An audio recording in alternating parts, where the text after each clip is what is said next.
Good evening, everybody. Am I audible? Kindly say yes or no in the comment section. Am I audible, guys? Can we start the session? All right. चलो तो start करते हैं आज का session बिना किसी देरी के. Right, so let's start with the first current affairs of the day.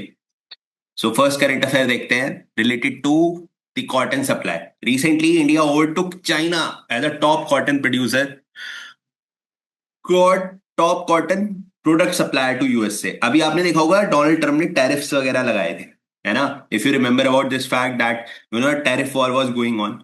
और उस टैरिफ वॉर का फायदा कहीं ना कहीं इंडिया को हो गया, क्योंकि इंडिया भी one of the leading producer और एक्सपोर्टर है कॉटन का. और अभी रिसेंटली इंडिया ने चाइना को बाईपास कर दिया है इन टर्म्स ऑफ कॉटन. ठीक है, टू यूएस. ये बहुत इंपॉर्टेंट है, ध्यान रखना. अब यहाँ पर दूसरी बात और क्या ध्यान रखनी है. आपको पता है हमारे इंडिया में अगर आप देखो, if you see the Deccan region, है ना, जैसे इंडिया का आप डेक्कन वाला पार्ट देखोगे. If you see this part, you know the region near Gujarat, the region near Maharashtra, the region near Goa, तो आप देखोगे यहां पर आपको कहीं ना कहीं ब्लैक सॉइल मिलता है. Right, and this black soil is very important because black soil is famous for cotton production. Black soil को इसलिए कॉटन सॉइल भी बोलते हैं. Right, so this is very important, this is related to cotton production. Right, तो ये सारी बातें आपको ध्यान रखनी है. तो Gujarat, Maharashtra, this region is famous for cotton production. अगर मैं आपसे बोलूं कि यार ये बताओ that India first cotton textile mill कहां पे स्टैब्लिश हुआ था, तो इंडिया का फर्स्ट कॉटन टेक्सटाइल मिल भी महाराष्ट्र में स्टैब्लिश हुआ. राइट, तो एक कॉटन की कहानी याद रखना. अभी रिसेंटली कॉटन सबसे ज्यादा इंडिया ने सप्लाई करा यूएस को, चाइना को सरपास किया, number one. Second, India cotton India में किस पार्ट पर होता है, तो जहां पर ब्लैक सॉइल होती है वहां पर कॉटन आपका प्रोडक्शन देखने को हमें मिलता है. उसके बाद थर्ड पॉइंट आपको याद रखना, इंडिया का जो फर्स्ट टेक्सटाइल मिल था, कॉटन टेक्सटाइल मिल, वो आपका सिचुएटेड था महाराष्ट्र में. Right, so this is the first current affair of the day. Right, जो मैं आगे पीछे की बातें आपको बताता हूं, this is very important because this help you to build your static part also. क्योंकि सिर्फ पढ़ना, जैसे आधे लोग करंट अफेयर में इंटरेस्ट इसलिए नहीं आ पाता उन्हें क्योंकि वो बस जितनी कहानी होती है वो पढ़ के भूल जाते हैं. हमें वो नहीं करना, आपको एग्जाम स्पेसिफिक पढ़ना है ना. So exam specific is this. ठीक है, यहां तक की कहानी क्लियर है. जल्दी से कमेंट में यस नो नो यस बोलो, फिर हम आगे चलेंगे. इज इट फाइन और not?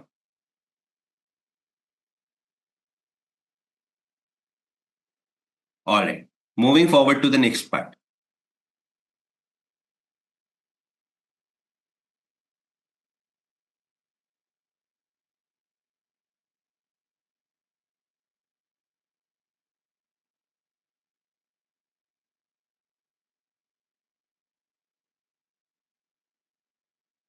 Now coming to the next current affair of the day. Next current affair of the day is related to the GI tag. देखो बेटा, हमारे वर्ल्ड में ना there is something called as GI tag. अभी GI tag क्या होता है मैं आपको बताता हूँ. GI tag is basically geographical indication tag. Let me first erase it, just a second.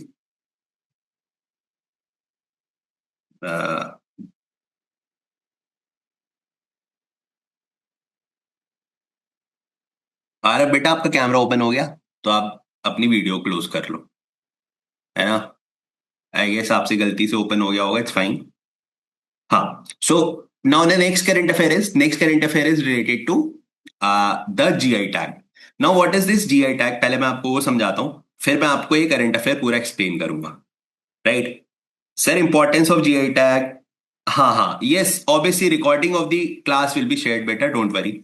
अब पहले मैं आपको बताता हूँ what do we understand by GI tag. So basically क्या होता है, कुछ पर्टिकुलर ज्योग्राफी में कुछ पर्टिकुलर प्रोडक्ट्स होते हैं जो कि हर जगह नहीं होते. राइट, तो जीआई टैग उन्हीं तरह के प्रोडक्ट्स को दिया जाता है basically geographical indication tags, right, कि ये एक पर्टिकुलर ज्योग्राफी में आपको देखने को मिलेंगे, you will not find that in all the geography. जैसे फॉर एग्जांपल दार्जिलिंग टी है। अब दार्जिलिंग टी की जो स्पेसिफिक स्पेशल है वो सिर्फ दार्जिलिंग में मिलेगी और कहीं नहीं मिलेगी, तो दार्जिलिंग टी को ज्योग्राफिकल इंडिकेशन टैग दिया हुआ है।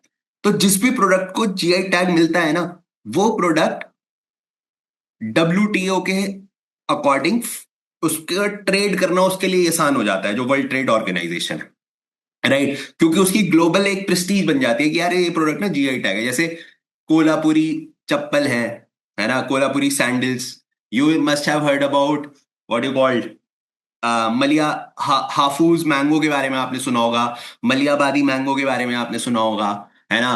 आपने फेमस रसगुल्ले सुने होंगे of what you called West Bengal. So वो ना कुछ चीजें जो है वो उस पर्टिकुलर जगह पर ही, बनारसी साड़ी है तो उसी पर्टिकुलर जगह पर फेमस होती है, तो उनको ना जीआई टैग देते हैं। तो जिस भी प्रोडक्ट को जीआई टैग मिलता है वो प्रोडक्ट ग्लोबली फेमस हो जाता है, बिकॉज उसका एक रेपुटेशन बन जाता है ना।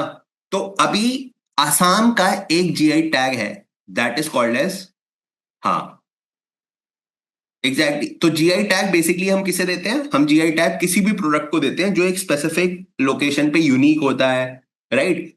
और जीआई टैग देने से फायदा क्या होता है, उस प्रोडक्ट का ग्लोबल इमेज बिल्ड हो जाता है, ठीक है। तो हमारे इंडिया में ऐसे बहुत सारे प्रोडक्ट्स हैं जिनको जीआई टैग मिले हैं। अब आसाम का एक जीआई टैग है, दैट इज जोहरा, जोहा राइस। तो पहले तो आपको ये पता होना चाहिए जोहा राइस क्या होता है ना। तो ये जरा मैं आपको कमेंट सेक्शन, ये जरा समझो पहले, what do you understand by Joha rice, है ना, जस्ट अ सेकेंड, है ना। So there is a very famous rice Joha rice, जो कि असम में इसको जीआई टैग मिला हुआ है। अभी रिसेंटली इसका एक्सपोर्ट बढ़ गया है टू यूके एंड इटली। तो यहां से आपको ध्यान रखना है कि जीआई टैग्स का रोल क्या है। तो ये आपको एग्जाम्पल समझ में आ गया होगा कि जीआई टैग मिलने की वजह से इसका एक्सपोर्ट ग्लोबली बढ़ गया है, राइट। तो अब यहां पर ध्यान रखना कि ये काम करता कौन है, जीआई टैग का रेगुलेशन कौन करता है। तो आपको पता होगा there is one organization which is called as WTO, World Trade Organization. अगर मैं वर्ल्ड ट्रेड ऑर्गेनाइजेशन की बात करूं तो बेटा ये स्टैब्लिश हुई थी 1995 में, है ना।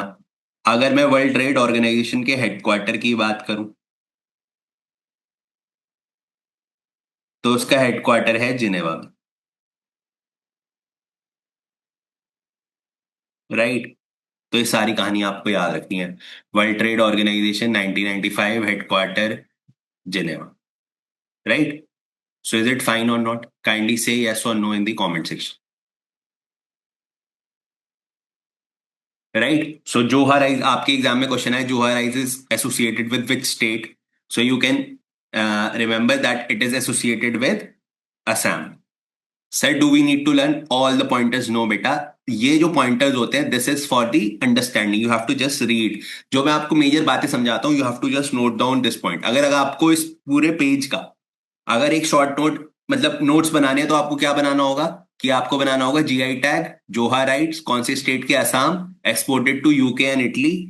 उसके बाद जी डब्ल्यूटीओ के बारे में मैंने जो बताया वो पता होना चाहिए, हेडक्वार्टर कहाँ है ये पता होना चाहिए। ये तो आपकी अंडरस्टैंडिंग के लिए होता है, यहाँ ठीक है एड ऑन भी पढ़ लो। जैसे for example GI tag India में goods and registration protection act 1991 में आया, तो this will give you a basic you know understanding कि भाई ठीक है जोहा राइस है, जोहा राइस भाई ऐसा क्या है जो उसे जीआई टैग मिला है। तो उसमें एरोमेटिक राइस होते हैं, खुशबू वाले बढ़िया, है ना।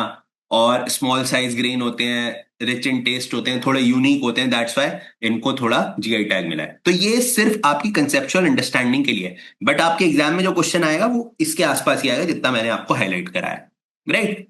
Moving forward to the next part, kindly से यस और no in the comment section. Let's move to the you know next part. Next part पे आते हैं जल्दी से। नेक्स्ट पार्ट देखते हैं हमारा क्या कहता है। अभी इंडिया ने को स्पॉन्सर्ड करा UN resolution condemning Iran attack. अब आप देखो this is very important news, very important news because एक ग्रुप है जिसे बोलते हैं गल्फ कॉरपोरेशन काउंसिल, है ना? तो Gulf Cooperation Council, there is one group. और ये गल्फ कोऑपरेशन काउंसिल में जनरली कंट्रीज आती हैं जैसे कि Bahrain, Kuwait, Oman, Qatar, Saudi Arabia, UAE, Jordan. So basically these countries they come under the Gulf Corporation Council. अभी आपको पता होगा जब इसराइल और यूएस ने मिलकर ईरान पर अटैक किया, तो ईरान ने रिटेलिएशन में जहां जहां यूएस एम्बेसीज थी वहां पर अटैक करा। तो यूएस ईरान ने ऑलमोस्ट इन सारी कंट्रीज पे कुछ थोड़ा थोड़ा अटैक किया है। तो इन पर जो अटैक हुआ है उसके लिए गल्फ कॉरपोरेशन काउंसिल, क्योंकि ये सारी कंट्री गल्फ कॉरपोरेशन काउंसिल के पार्ट थी, इन्होंने United Nation Security council resolution pass किया कि भाई ये जो अटैक करा है ईरान ने, this is not good. Right? और उसमें इंडिया ने भी इन्हें स्पॉन्सर किया है। इंडिया ने भी इसे बोला कि हाँ ठीक है, ये बात ठीक है कि यार अटैक हो रहा है, आप हम पे क्यों अटैक कर रहे हो? Right? So this point you have to remember. उसके बाद आपको रिमेंबर क्या रखना है कि यार गल्फ कॉरपोरेशन काउंसिल की मेजर कंट्रीज कौन सी है? तो Bahrain, Kuwait, Oman, Qatar, Saudi Arabia, UAE. तो ये याद रखना। इंडिया ने सपोर्ट करा है, ये याद रखना। अब यहां पर आप देखोगे there is a things called as United Nation Security Council. तो मैं ये भी आपको समझा देता हूं। यूनाइटेड नेशन सिक्योरिटी काउंसिल, अगर मैं आपसे यूनाइटेड नेशन सिक्योरिटी काउंसिल की बात करूं, तो यूनाइटेड नेशन सिक्योरिटी काउंसिल में ध्यान रखना है आपको, यूएनएससी में, यूनाइटेड नेशन सिक्योरिटी काउंसिल में देर आर बेसिकली 5 कंट्री जिन्हें हम P5 भी बोलते हैं। उसमें आपका यूएस से आ जाता है, उसमें आपका रशिया आ जाता है, उसमें आपका चाइना आ जाता है, उसमें आपका यूके आ जाता है, और उसमें आपका फ्रांस आ जाता है। So these are the P5 nations. इनको P5 नेशंस भी बोलते हैं, यानी कि परमानेंट 5 नेशंस। उसके अलावा आपको बात करेंगे कि ये यूनाइटेड नेशंस जो है, यूनाइटेड नेशंस जो है, ये कब स्टैब्लिश हुआ था? तो यूनाइटेड नेशंस के बारे में याद रखना बेटा, ये स्टैब्लिश हुआ था 24 अक्टूबर 1945। ठीक है? 24 अक्टूबर 1945 को ये स्टैब्लिश हुआ है। ठीक है? तो ये आपको कहानी क्या रखनी है, याद रखनी है। ठीक है? मुझे नहीं लगता आपको इसके अलावा और कोई दिक्कत होगी। ठीक है? गल्फ कॉरपोरेशन काउंसिल में मैंने बता दिया। गल्फ कॉरपोरेशन काउंसिल, ये क्वेश्चन ना इस तरह के बहुत आते हैं, कौन सी कंट्री किसका मेंबर है। Right? So gulf Corporation council, please remember, इसमें आपका बहरीन आता है, कुवैत आता है, ओमान आता है, कतर आता है, राइट, सऊदी अरेबिया आता है। तो आप ऐसे भी याद रख सकते हो, जहां जहां भी अटैक्स हुए हैं ना, वो सब गल्फ कॉरपोरेशन काउंसिल में आते हैं। ठीक है? इज इट फाइन और not? Gulf Corporation council, so basically ये अरब स्टेट्स जितने भी हैं, ये सब इसका पार्ट है गल्फ कॉरपोरेशन काउंसिल का। Bahrain, Kuwait, Oman, Saudi Arabia, UAE. ठीक है? गल्फ कॉरपोरेशन काउंसिल, हाँ हाँ, अगर आपसे पूछता है कोई स्टैब्लिश कब हुआ था, तो ये स्टैब्लिश हुआ था इन द ईयर 1981। ठीक है? इससे ज्यादा आपसे नहीं पूछेंगे। ठीक है? 1 2 3 4 5 6, ये 6 नेशंस आते हैं, Bahrain, Kuwait, Oman, Qatar, Saudi Arabia, UAE. ठीक है? तो आप देख सकते हो उसमें ईरान नहीं आता है। तो ऑब्वियस सी बात है, Iran is not the member of Gulf Corporation Council. अब यहां से बात चलती है आगे। Let's move forward now. Sir but if India is condemning the, why Iran, बेटा इंडिया ईरान का अटैक कंडेम कर रही है जो गल्फ कॉरपोरेशन काउंसिल पे हुआ है ना? This is a thing. अब आते हैं आगे टूवर्ड्स दी। अब ना मैं आपको एक चीज और दिखाता हूँ, just a second. Oh shit, 1 minute रुक जाओ जरा, एक ना मैं आपको एक, जस्ट अ सेकेंड, मेरे ख्याल से एक गलत पीपीटी शो हो गई है। Just give me a second. मैं आपको ना वो भी शो करूंगा, अभी जो स्टेट ऑफ हार्मोस न्यूज में चल रहा है ना, तो वो भी आपको 1 मिनट शो कर देता हूँ।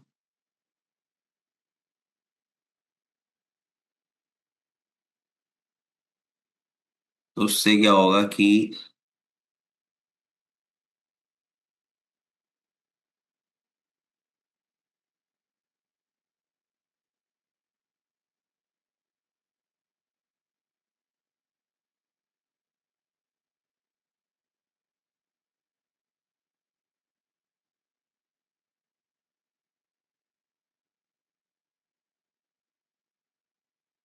या so now I'm just changing my screen to show you the this part is in news right now. The Strait of Hormuz, right? So ये screen visible है everybody? The screen is visible to you? The Strait of Hormuz, is it visible to you guys? Okay, that's nice. हाँ, तो अब आप देखते हो ना, तो आप देखो स्टेट ऑफ हॉर्मोस, अगर आप देखोगे तो यहां से आपको पूरे पिक्चर समझ आ जाएगी अभी हो क्या रहा है बेसिकली। तो स्टेट ऑफ हार्मोस, सबसे पहले तो मैं आपको बताता हूँ what what do we understand by state. तो जोग्राफिकल टर्म है स्टेट। स्टेट का मतलब होता है narrow water body that connects to large water bodies. तो आप देख रहे हो this is a narrow water body and it connects to large water body, Persian Gulf and Gulf of Oman, right. तो गल्फ ऑफ ओमान और Persian Gulf को connect करता है स्ट्रेट ऑफ हार्मोस। तो सबसे पहले तो आपको यही याद रखना है what is the straight of हार्मोस, right. Straight of हार्मोस क्या होता है? So basically, it connects Persian Gulf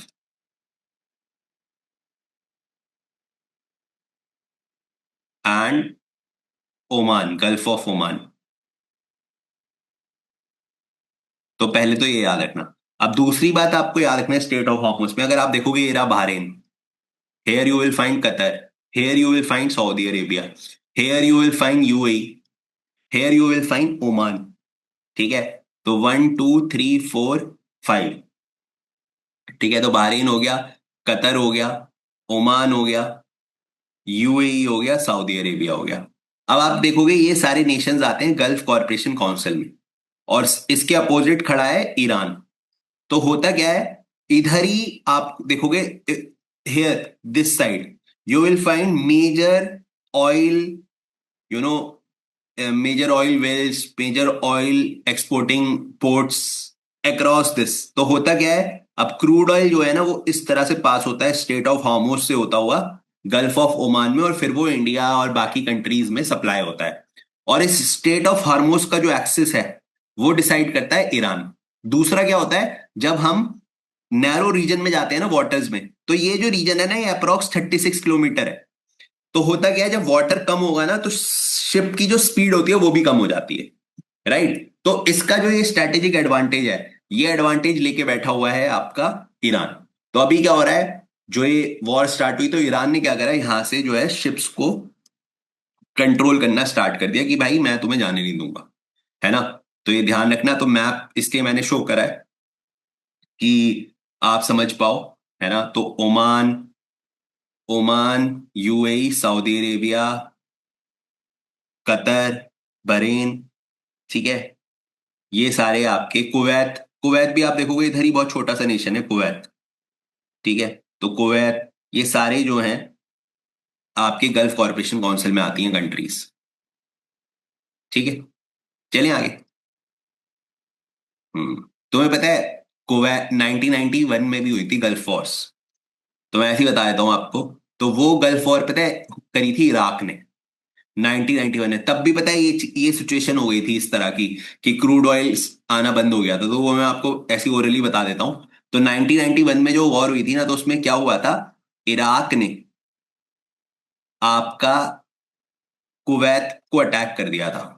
और क्यों करा था इराक ने ऐसे, क्योंकि इराक को अपना ऑयल एक्सपोर्ट करना होता है, लेकिन इराक के पास ना पोर्ट्स नहीं है। Iraq is a landlock country, लेकिन ऑयल है। तो वो एक्सपोर्ट करने के लिए कुवैत के पोर्ट्स यूज करते थे। तो उसकी वजह से क्या होता था, Kuwait use to charge tax from Iraq. अब उस टाइम पे इराक के रूलर थे, उनका नाम था सद्दाम हुसैन।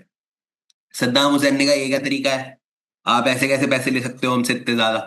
तो सद्दाम हुसैन ने कुवैत पर ही अटैक कर दिया था, ताकि कुवैत के जो पोर्ट्स हैं वो इराक के पास आ जाएं और इराक इजीली वहां से अपना ऑयल एक्सपोर्ट कर सके, राइट। तो मैं आपको ये समझाना चाह रहा हूं, लोकेशन का, ज्योग्राफी का बहुत बड़ा रोल होता है किसी कंट्री की प्रोस्पेरिटी में, राइट। मतलब इंडिया के पास ये एडवांटेज रही है सिंस एंशियंट टाइम, है ना, कि क्योंकि India is a peninsula country.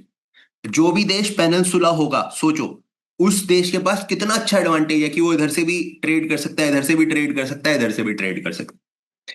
इसीलिए आप देखोगे हिस्ट्री में यूरोप में रेनासांस जब आया था, है ना, आपने जूनियर क्लासेस में स्टोरीज पढ़ी होंगी, थ्री मस्केटियर्स, रेनासांस के बारे में आपने पढ़ा होगा, तो आपने नोटिस करा होगा वहां पे एक कंट्री का नाम आता है इटली, है ना।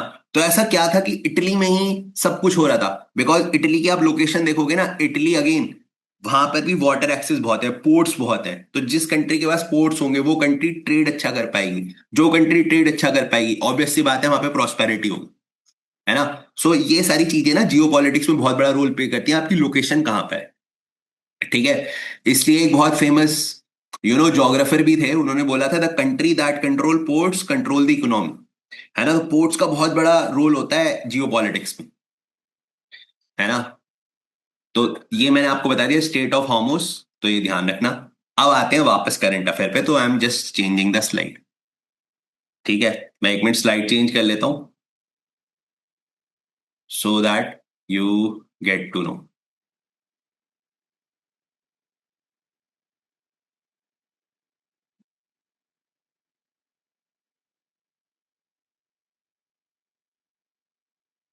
हाँ जी, तो ये मैंने कर लिया। Now this slide is visible to everybody, kindly से यस और no in the comment section. अब नीति आयोग की न्यूज पे आ गया हूं, दिस इज विजिबल, ऑलराइट। आते हैं fiscal,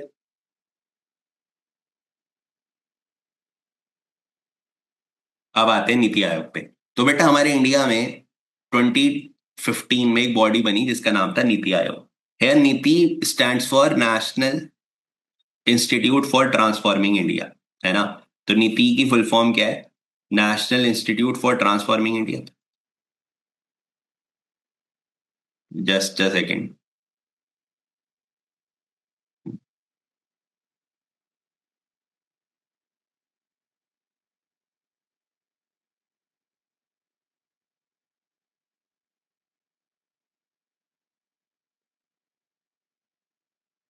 national institute for transforming India. अगर मैं इस नीति आयोग के बारे में बात करूं तो ये नीति आयोग बेटा स्टैब्लिश हुआ था 2015 में, और इसने रिप्लेस करा था प्लानिंग कमीशन,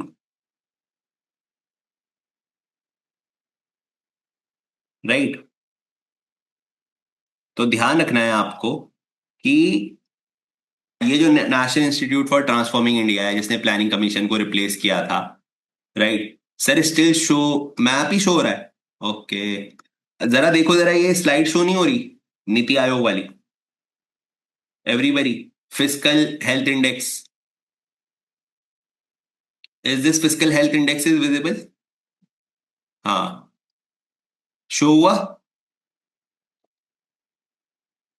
हाँ। तो ऑलराइट, चलो। तो मैं आपको बताया था national institute for transforming India, NITI Aayog, ये आपका 2015 में आया था।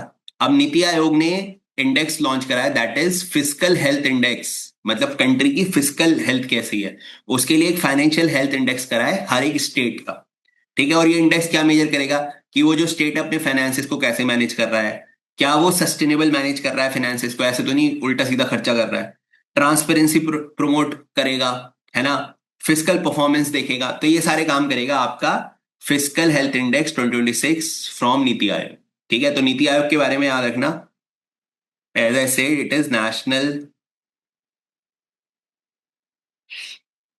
Institute for transforming India.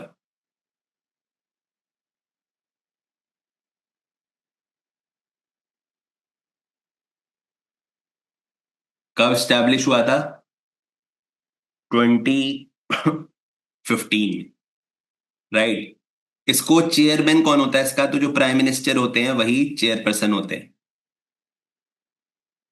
Chairman of NITI Aayog. Clear है? चलें आगे। इज इट फाइन और not? Should I move forward?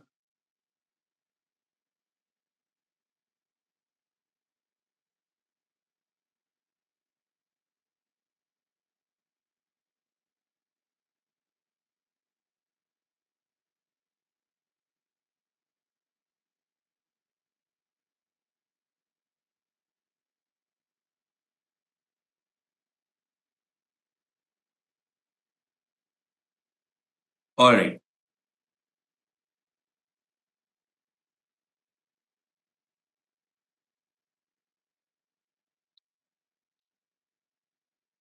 आगे आते हैं टुवर्ड्स।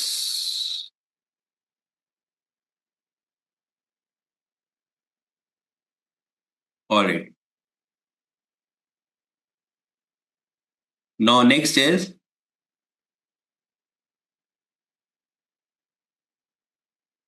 Just a second. हाँ जी, आते हैं नेक्स्ट नेक्स्ट करंट अफेयर पे आते हैं।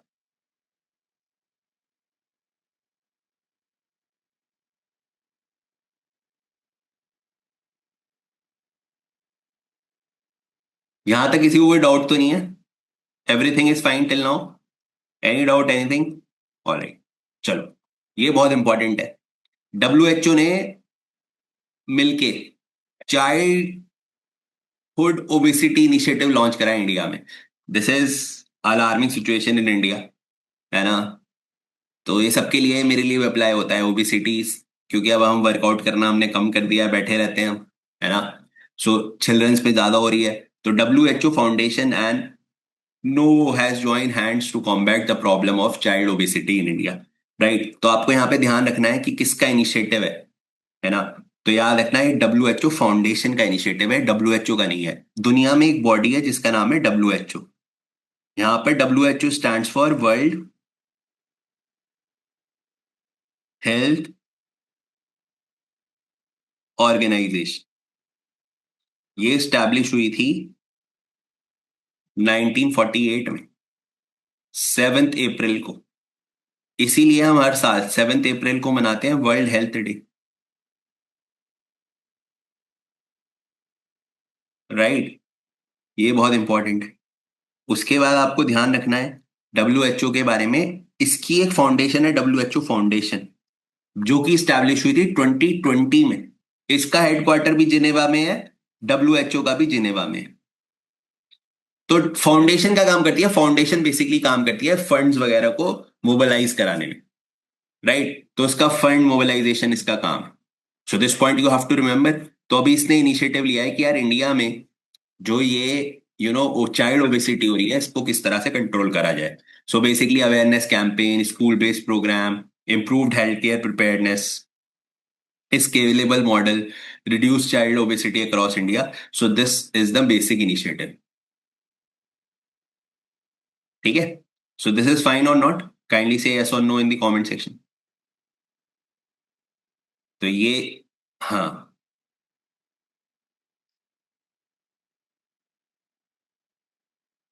राइट, आ जाओ आगे। चलते हैं आगे towards the next part.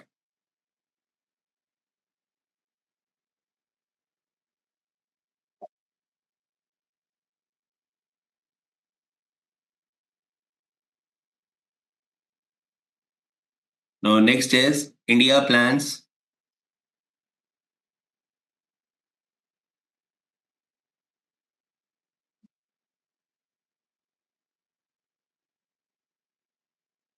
Sir, Sahaj का आंसर है sir. How is W H O foundation and whose? बेटा देखो, डब्ल्यू एच ओ तो एक कंप्लीट ऑर्गेनाइजेशन है। तो जैसे सपोज करो एक स्कूल है, school is W H O. अब स्कूल की एक विंग है जिसका काम क्या है? जिसका काम है फंड मैनेजमेंट कराना, है ना? फॉरेन अदर स्कूल्स के साथ टाई अप करना, है ना? तो वो क्या हो गया? डब्ल्यू एच ओ फाउंडेशन हो। It's just like that. Right, मतलब एक डेडिकेटेड मतलब टीम है कि भाई यही काम करेगी। आ जाओ, India plans $1 trillion rupee fund to boost chip manufacturing, है ना? करीब 1 ट्रिलियन रुपी, या आप बोल सकते हो $11 billion approx saving conductor fund में इंडिया जो है इन्वेस्ट करने वाला है। This is a very important thing, क्योंकि आपको पता है इंडिया अब आगे जाके, अभी एआई समिट भी हमने करी है, इंडिया में हम डेटा सेंटर्स ओपन करेंगे। राइट, इंडिया में अभी तक भी डोमेस्टिक लेवल पे अगर मैं बात करूं, डोमेस्टिक मैन्युफैक्चरिंग नहीं है, है ना? ये नहीं है अभी तक भी। तो यार ये होनी चाहिए डोमेस्टिक मैन्युफैक्चरिंग। अब उस डोमेस्टिक मैन्युफैक्चरिंग को बढ़ाने के लिए क्या होगा? बाई शिप सेमीकंडक्टर की मैन्युफैक्चरिंग आप खुद करना शुरू करो, क्योंकि अगर आप डिजिटली आप स्ट्रांग बनना है आपको, अब जितने भी लैपटॉप्स हैं सब कुछ है, हर जगह आपका सेमीकंडक्टर चिप का यूज होता है, और सोचो सेमीकंडक्टर चिप इंडिया में बनती ही नहीं है। तो उसके लिए हम क्या कर रहे हैं, उसकी मैन्युफैक्चरिंग, डोमेस्टिक मैन्युफैक्चरिंग हम करना। आर के कह रहे हैं sir I can't send message. कहाँ पे सेंड करना आर के मैसेज आपको? मेरे पास करना है, मेरे पास तो आ गया आपका मैसेज, आई कैन ये भी तो आपने मैसेज ही भेजा है ना? तो this is something you have to remember. तो अब उसके लिए इंडिया ने डिसाइड करा है कि यार वो 1 ट्रिलियन रुपी फंड इन्वेस्ट करेंगे। इससे फायदा क्या होगा? इसमें सपोर्ट होगा semiconductor design, global semiconductor campaign, है ना, इंपोर्ट वगैरह, ये सब चीज चेक करना। हमारे इंडिया ने एक मिशन भी लॉन्च करा था, India semiconductor mission in the year 2021। तो 2021 में एक सेमीकंडक्टर मिशन भी हमने लॉन्च करा था, जिसमें हमारा टारगेट था कि 10 बिलियन तक का इन्वेस्टमेंट करेंगे सेमीकंडक्टर में। ठीक है? तो ये आपको ध्यान रखना है, और कुछ ध्यान नहीं रखना है इसके अलावा। बेटा there is nothing called as team chat. Okay आके, हाँ आपको डाउट है तो you can directly message me. जो भी, if anybody is having any doubt, you can post your doubt, I will reply. Alright? Hmm. Is it fine और not? Kindly से yes और नो।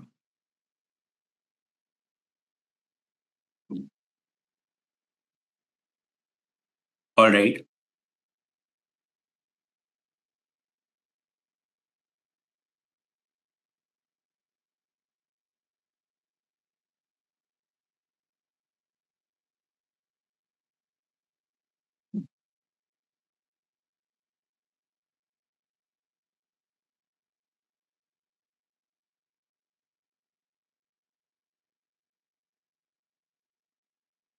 ऑलराइट,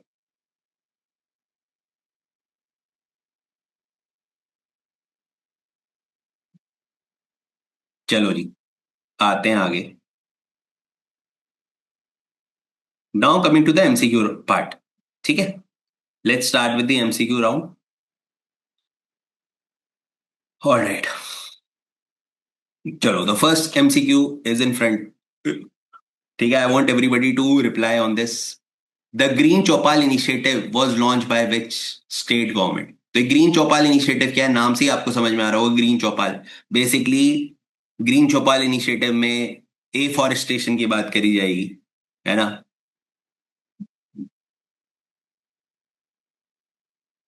ठीक है, idea is to promote afforestation, idea is to promote social forestry, right? तो ये कहाँ पे initiative है किसका? तो ये इनिशिएटिव है उत्तर प्रदेश का। So A will be the right answer.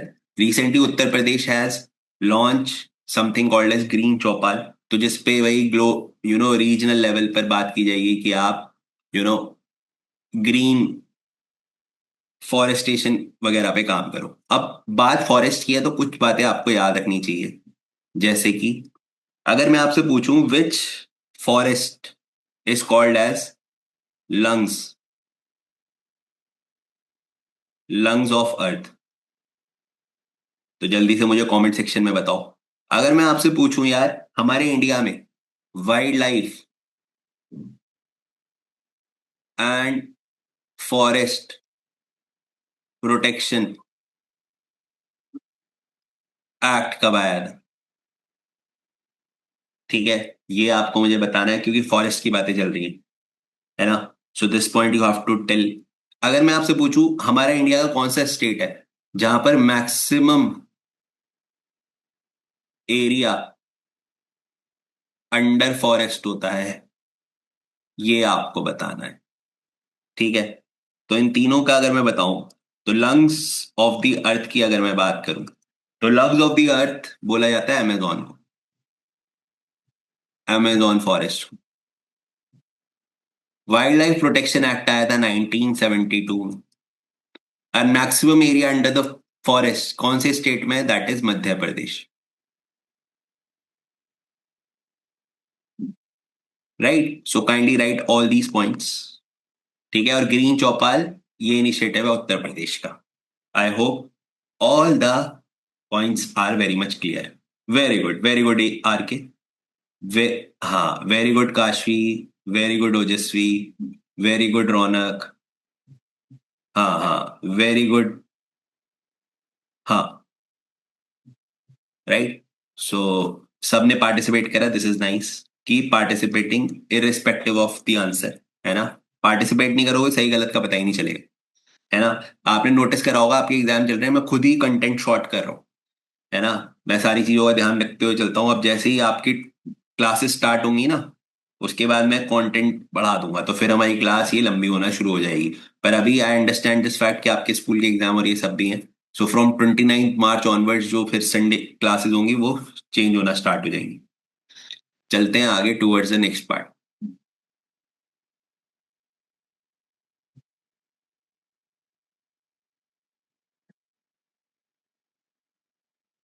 Next आते हैं। Next is doctor B R Ambedkar Yatra scheme was introduce by which state and union territory. अभी रिसेंटली एक स्टेट है जिसने doctor B R Ambedkar Yatra scheme start करी है, बेसिकली यात्रा यानी कि टूरिज्म को। तो कौन सा स्टेट? ये यूटी है। तो मैं आपको ऑप्शन देके बताता हूँ, ये जो यूनियन टेरिटरी है ना, ये इंडिया के तीन स्टेट्स में डिवाइडेड है। It is divided into 3 states. ठीक है, उसके बाद आपको याद रखना है, जो यूनियन टेरिटरी है वो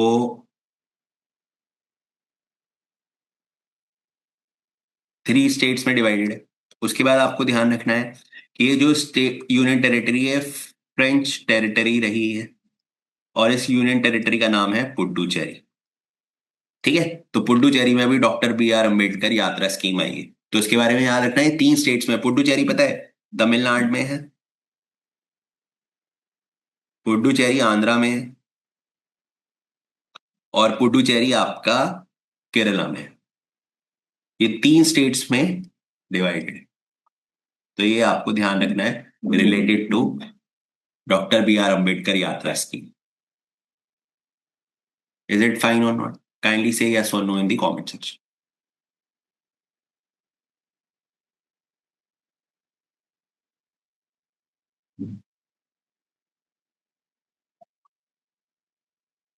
ऑलराइट,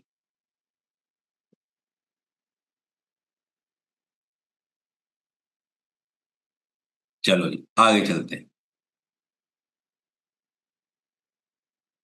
नेक्स्ट आते हैं आगे, that is national computer emergency response team function under which ministry. Certain certain हमारे इंडिया में, अब नाम से ही समझ में आ रहा है, इंडिया कंप्यूटर इमरजेंसी रिस्पॉन्स। अब कंप्यूटर कौन से में आएगा? मिनिस्ट्री ऑफ डिफेंस में आएगा? नहीं। मिनिस्ट्री ऑफ स्पेस में आएगा? नहीं। मिनिस्ट्री ऑफ होम अफेयर्स में आएगा? नहीं। यार इलेक्ट्रॉनिक्स और इंफॉर्मेशन में आएगा। तो कुछ क्वेश्चन ना भले ही आपको आते ना हो, लेकिन अगर आपके अंदर कॉमन सेंस है तो आप उनको कॉमन सेंस से ड्राइव कर सकते, राइट? सो इंडिया की, that is India computer scheme, it is under Ministry of Electronics and Information, right? So this point you have to remember. Certain, आपने देखा होगा जितनी भी एप्स वगैरह बैन होती है ना, जैसे टिकटॉक वगैरह बैन हुआ था, तो ये सर्टेन के अंदर ही होता है। मिनिस्ट्री ऑफ इंफॉर्मेशन और ब्रॉडकास्टिंग ही फिर गवर्नमेंट को इंफॉर्मेशन देती है, और फिर वो यू नो यस यस बेटा, आपको लास्ट लास्ट क्लास की पीडीएफ नहीं मिली सबको? एवरीबडी, सबको मैंने पीडीएफ शेयर करा है। मैं हर क्लास का पीडीएफ भेजूंगा, बस नेक्स्ट डे तक का वेट कर लिया करो, वो मिल जाएगा। आते हैं आगे towards next question. Next question देखो क्या कहता है, light combat helicopter Prachand was developed by which organisation. एक लाइट कॉम्बैक्ट हेलीकॉप्टर है जिसका नाम है प्रचंड। ये किस ऑर्गेनाइजेशन ने डेवलप किया है? क्या ये भारत डायनेमिक्स लिमिटेड ने करा है? नहीं। क्या ये इसरो ने करा है? नहीं। क्या ये डीआरडीओ ने करा है? नहीं। ये डेवलप करा है हिंदुस्तान एरोनॉटिक्स लिमिटेड ने। ठीक है, वैसे भी हेलीकॉप्टर है ना, एरोनॉटिक्स से रिलेटेड होगा, तो हिंदुस्तान एरोनॉटिक्स लिमिटेड ने करा है। अब थोड़ी सी बातें कर लेते हैं इसरो और डीआरडीओ की। अगर मैं बात करूं डीआरडीओ की, तो डीआरडीओ स्टैब्लिश हुआ था 1958 में। और डीआरडीओ का हेडक्वार्टर कहां पर है? डीआरडीओ का हेडक्वार्टर है न्यू दिल्ली में। National defence research and development organisation. ठीक है, बहुत इंपॉर्टेंट है। वहीं मैं दूसरी बात करूं, इसरो। इसरो स्टैब्लिश हुआ था 1969। इसरो का हेडक्वार्टर कहाँ है? बेंगलुरु में। राइट। इसरो इंडिया के स्पेस रिलेटेड जितने भी मैटर्स होते हैं उसको देखता है, चाहे सैटेलाइट लॉन्च हो ये हो। डीआरडीओ डिफेंस के जो इक्विपमेंट्स बनते हैं उन सबको देखता है ना? तो ये दोनों इंपॉर्टेंट ऑर्गेनाइजेशन इंडिया के कंटेक्स्ट में। तो डीआरडीओ, इसरो, दोनों ध्यान रखना है आपको, है ना? अगर मैं आपसे बोलूं फादर ऑफ स्पेस रिसर्च, या India father of space research, तो उसे कौन हो सकते हैं? वो हो सकते हैं विक्रम साराभाई।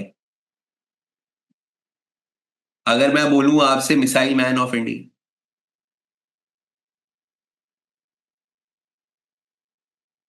तो वो कौन है, हो क्या सकते हैं? वो थे doctor APJ Kalam.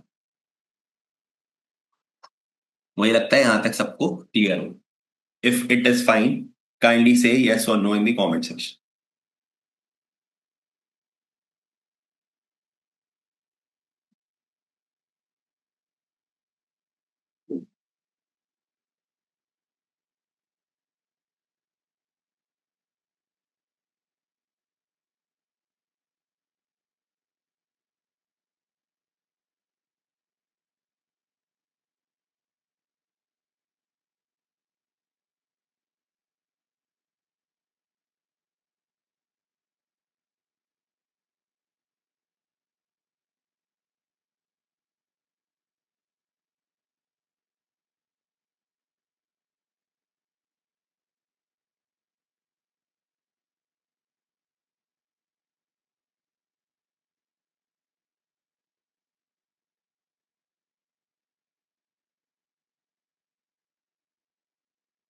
Alright, should I move forward now?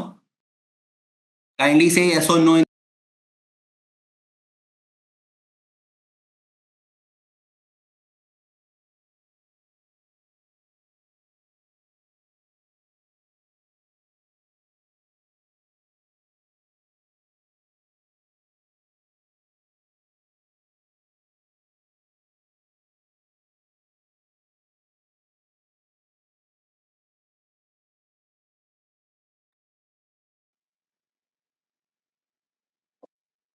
Alright, चलो।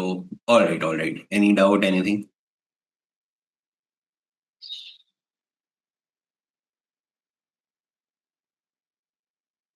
ऑलराइट, चलो। नहीं बेटा, अभी थर्ड ओवर वॉर नहीं होगा। इट्स वेरी इजी, वो न्यूज वाले ही कराते रहते हैं वॉर। अभी आप देख रहे हो ढंग से कुछ हुआ नहीं तो ही इतना नुकसान होने लगा। सो वो बोलना बहुत आसान है, war and all, you know वो बहुत, कोई भी कंट्री है ना जो वॉर में इन्वॉल्व हो जाती है तो काफी इकोनॉमिकली वो पीछे चली जाती है। And most importantly, what about those soldiers who actually fight in war, है ना? वो बैठ के कहना बहुत आसान है कि वॉर कर लो, ये कर लो, लेकिन जो एक्चुअल में लोग होते हैं फिर वो अपने लव वंस को खो देते हैं। सो वो दैट इज समथिंग डिफरेंट। तो वॉर ना हो, होनी भी नहीं चाहिए, और कोई भी नहीं चाहता होना, है ना? अब वही है, एस्पिरेशंस होती हैं बहुत सी गलत, उसकी वजह से ये सारी चीजें होती हैं। आते हैं आगे towards the next and the last question. Hmm है ना? Light combat helicopter, Nisha. LCH का मतलब होता है लाइट कॉम्बैट हेलीकॉप्टर। ठीक है। Hmm coming coming to the next part, last last question of the day. Last question of the day देखते हैं। Tomahawk cruise missile is developed by which country? तो आपको पता होगा आजकल एक ही कंट्री सबसे ज्यादा न्यूज में चल रही है, दैट इज यूएसए, और सेकंड पे इजराइल। तो ये जो यार मिसाइल सिस्टम है यूएसए का डेवलप्ड है, अभी न्यूज में था तो इसलिए क्वेश्चन पूछ लिया, क्योंकि यूएसए अपने मिसाइल सिस्टम को चेंज कर रहा है, उनकी लोकेशंस को चेंज कर रहा है, तो ये न्यूज में था, इसलिए ये ध्यान रखना। ठीक है। तो याद रखना, इसराइल की अगर मैं बात करूं तो इसराइल का रडार सिस्टम बहुत अच्छा है। ठीक है। Radar system, this is very good. उसके बाद इसराइल के बारे में याद रखना, रेडार सिस्टम के साथ साथ इसराइल का iron dome, that is also very good. So iron dome, radar, सब कुछ बढ़िया है इसराइल का। ठीक है, यूनाइटेड स्टेट्स का ये टॉमाहोक क्रूज मिसाइल सिस्टम, राइट। सो ये था आज का लेक्चर पार्ट। अब मैं आपके डाउट पार्ट ले लेता हूँ। तो जिनको भी डाउट है, you can stay back and ask your doubt. मैं I am deliberately keeping the content short considering many of you are having their exams. ठीक है, so from 29 March onwards we will scale the content part, फिर हम इस class को लंबा कर देंगे। ठीक है, क्योंकि आप सब लोग एग्जाम मेरे ख्याल से 22 तक खत्म हो जाएंगे। So now all those who have doubt they can stay back and they can ask their doubts. Those who don't have doubt they can leave the class. Have a good day.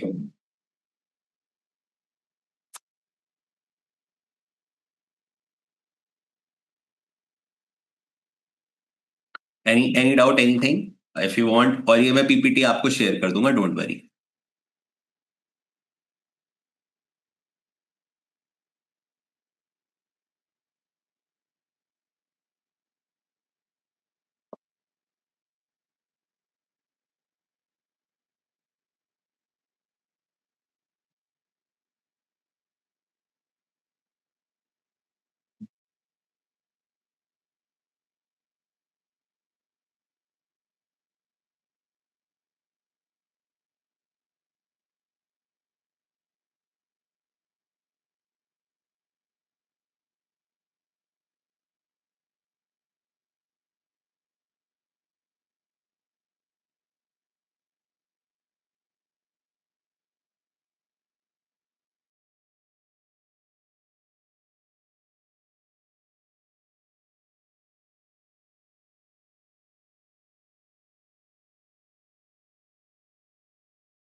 Anybody is having any doubt, kindly post your doubt.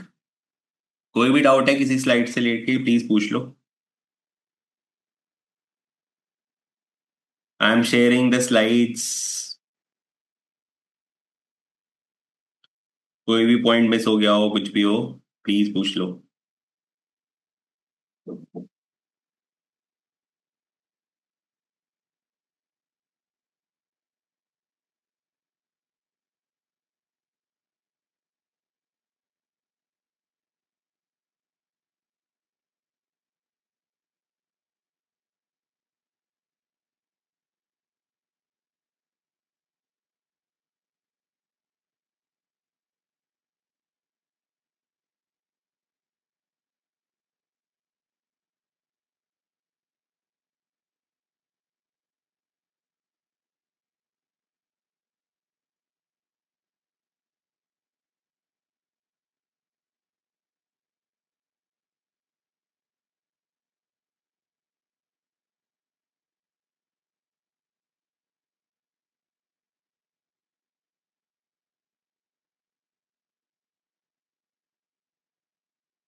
Don't worry वीवो, we will share the PPT, आपको एक group में add कर लेंगे। आपका कौन सा centre है, just type your centre name, we will provide the PPT. Just tell me the centre name. Anybody, any doubt, कोई डाउट है आज की क्लास का, एक बार पेजेस को फ्लिप कर लो, पूछ लो, कोई भी डाउट है।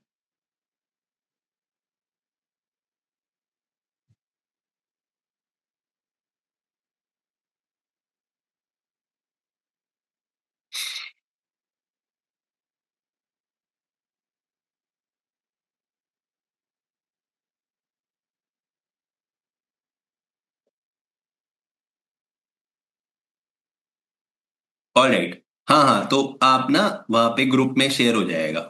You are from east Delhi ना, डोंट वरी। ठीक है, सो विल शेयर एवरीथिंग। बाकी किसी को कोई doubt, any doubt, anything?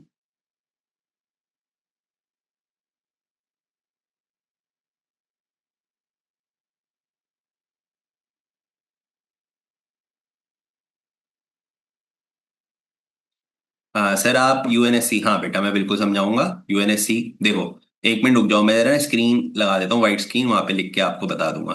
Okay R K, just a second, let me share you the white screen.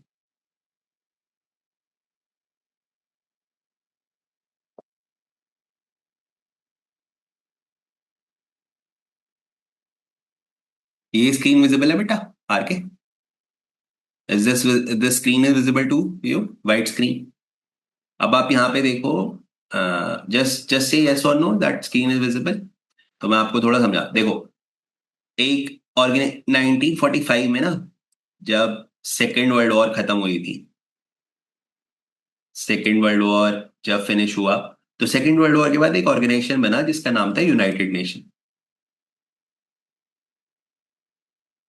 ठीक है, और इस यूनाइटेड नेशन का रोल क्या था कि यार एक लेवल बनाए, ग्लोबल लेवल पे एक ऑर्गेनाइजेशन बनाएंगे, और वो क्या करेगी ग्लोबल लेवल पे ऑर्गेनाइजेशन? वो जो यूनाइटेड नेशन है उस वो करेगी basically international peace and security.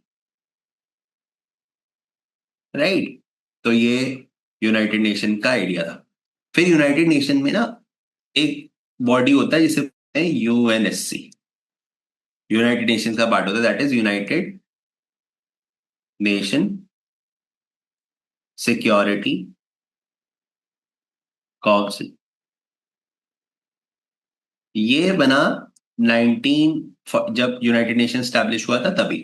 तो इसमें बेसिकली होते हैं P5 कंट्रीज, जिनको हम परमानेंट 5 मेंबर्स बोलते हैं ऑफ यूनाइटेड नेशन। अब जो ये परमानेंट 5 मेंबर्स होते हैं, इनके पास बेटा वीटो पावर होती है। They can veto the subjects, right? तो ये जो P5 नेशंस थे, इसमें आपका यूके है, राइट, रशिया है, यूएसए है, आपका फ्रांस है, और एक कंट्री और है। यूके हो गया, रशिया हो गया, यूएस हो गया, फ्रांस हो गया, और चाइना हो गया। These are 5 nations. तो these are called as P5 nation. तो ये सिक्योरिटी काउंसिल बहुत इंपॉर्टेंट रोल प्ले करता है, क्योंकि इसके पास वीटो पावर है। राइट, सो आप समझ आया, यूनाइटेड नेशंस एंड ऑल। तो ये यूनाइटेड नेशन स्टैब्लिश हुआ था 24 अक्टूबर 1945। राइट, और बताओ कोई डाउट रह गया हो इस आज के टॉपिक का? कोई भी डाउट है, देखो डाउट ये मत सोचा करो कि क्लास ऑनलाइन हो रही है, हमारे डाउट केटर होंगे कि नहीं। Don't ever think like this. ठीक है, आप 10 बार भी पूछोगे, I will tell you 10 times, but the point is, है ना, समझ आना चाहिए, एग्जाम निकलना चाहिए। सर, बट इंडिया क्यों नहीं है? हाँ, actually initially India was not in that position. India को इनफैक्ट ऑप्शन भी मिला था, लेकिन अनफॉर्चुनेटली हम ले नहीं पाए, हमने उसे चाइना को दे दिया था। और अब प्रॉब्लम क्या है, अब इंडिया डिमांड करता है P5 के लिए, मतलब एक एक ग्रुप है P4 ग्रुप, उसमें जैसे इंडिया है, ब्राजील है, राइट, इनको बोलते हैं P4 ग्रुप। उसमें आपका जापान है, राइट, तो और जर्मनी है। ये चारों कंट्रीज डिमांड करते हैं कि यार हमें भी P5 में डालो। लेकिन अब प्रॉब्लम क्या है, वीटो की वजह से ना, क्योंकि हर एक कंट्री का वीटो है, कोई ना कोई कंट्री मना कर देता है। इंडिया को चाइना ही मना कर देता है, तो इस वजह से इशू हो रहा है। तो इसीलिए आज तक इसमें 5 की 5 कंट्रीज ही हैं। Otherwise these countries are also demanding, because इन कंट्रीज का कहना है कि यार हम जो यूनाइटेड नेशंस के आइडिया हैं, हम पूरा डेमोक्रेसी इंश्योर कर रहे हैं, है ना, जो यूनाइटेड नेशंस के प्रिंसिपल हैं उनको फॉलो कर रहे हैं, तो हम सब कुछ कर रहे हैं यार अपनी तरफ से। तो why not, you are not giving us a wings. लेकिन अनफॉर्चुनेटली वीटो पावर की वजह से इनको मौका नहीं मिला। ऑलराइट, एनीथिंग एल्स?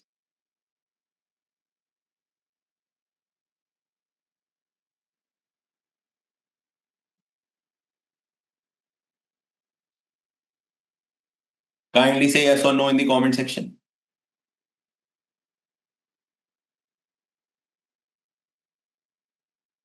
All right then.